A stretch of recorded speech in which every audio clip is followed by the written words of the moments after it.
প্রিয় দর্শক, স্বাগতম। 2024 সালের আগস্টে গণ অভ্যুত্থানে আওয়ামী লীগ সরকারের পতনের পর একটি অন্তর্বর্তীকালীন সরকার রাষ্ট্র ক্ষমতায় অধিষ্ঠিত হয়।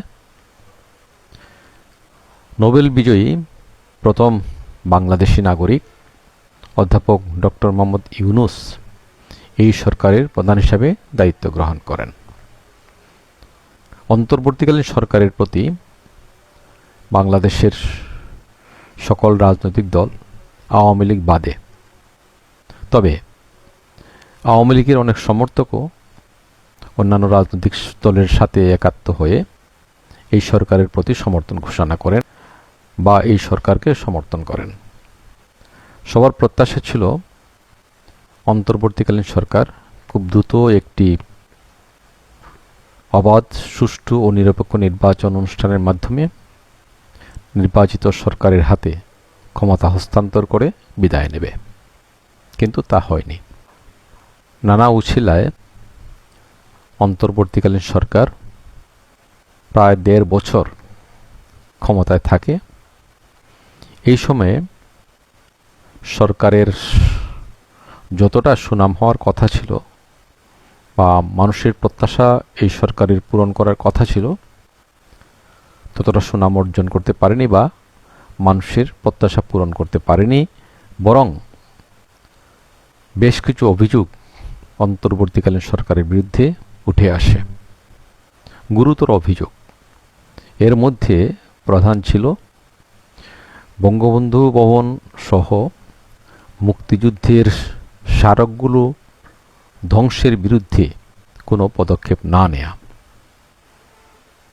এরপরে যে অভিযোগটা শোনা যাচ্ছিল সেটা হচ্ছে অর্থনৈতিক দুর্নীতির। কিন্তু তখনকার যে পরিস্থিতি ছিল দেশের, সেই পরিস্থিতিতে কেউ মুখ খুলে কথা বলার সাহস পাননি বা ভরসা পাননি, কিন্তু এখন পাচ্ছেন।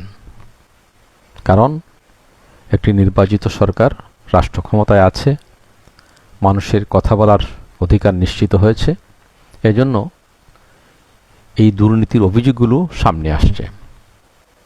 এমনকি বর্তমান সরকারের অত্যন্ত প্রভাবশালী একজন সদস্য, মাননীয় স্বরাষ্ট্রমন্ত্রী সালাউদ্দিন আহমেদ, যেখানে সেখানে নয়, মহান জাতীয় সংসদে দাঁড়িয়ে অন্তর্বর্তীকালীন সরকারের বিরুদ্ধে দুর্নীতির অভিযোগ করেছেন। তিনি বলেছেন, অন্তর্বর্তী সরকারের সময়ে সর্বোচ্চ দুর্নীতি হয়েছে। গণমাধ্যমে এই খবরটি এসেছে।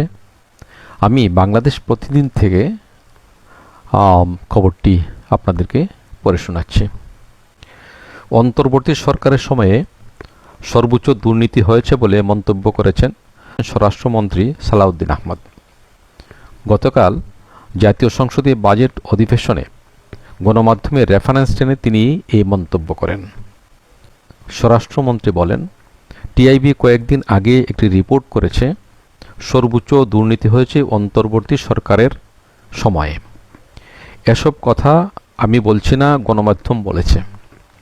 অন্তর্বর্তী সরকারের সময় যমুনার অন্দরে আর কিনারে হওয়া ভয়াবহ দুর্নীতির তদন্ত করতে দুদককে নির্দেশ দিতে প্রধানমন্ত্রীর প্রতি আহ্বান জানাচ্ছি। তিনি আরও বলেন, অস্থির একটা সময় পার করে আমাদের নির্বাচন আদায় করতে হয়েছে। হ্যাঁ, নির্বাচন ও জাতীয় স্বার্থে জুলাই সনদ আমরা সই করেছি।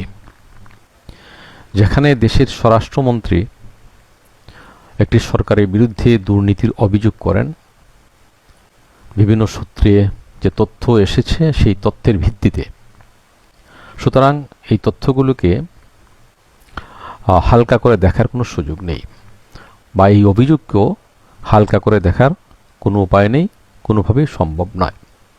তার উপর তিনি মাননীয় প্রধানমন্ত্রীর দৃষ্টি আকর্ষণ করেছেন, তাকে অনুরোধ জানিয়েছেন এই ব্যাপারে একটা নির্দেশ দিতে দুদককে। এখন দেখার বিষয় মাননীয় প্রধানমন্ত্রী তারেক রহমান কী নির্দেশ দেন। জাতি সেই অপেক্ষায় থাকল। সবাই ভালো থাকুন, সুস্থ থাকুন।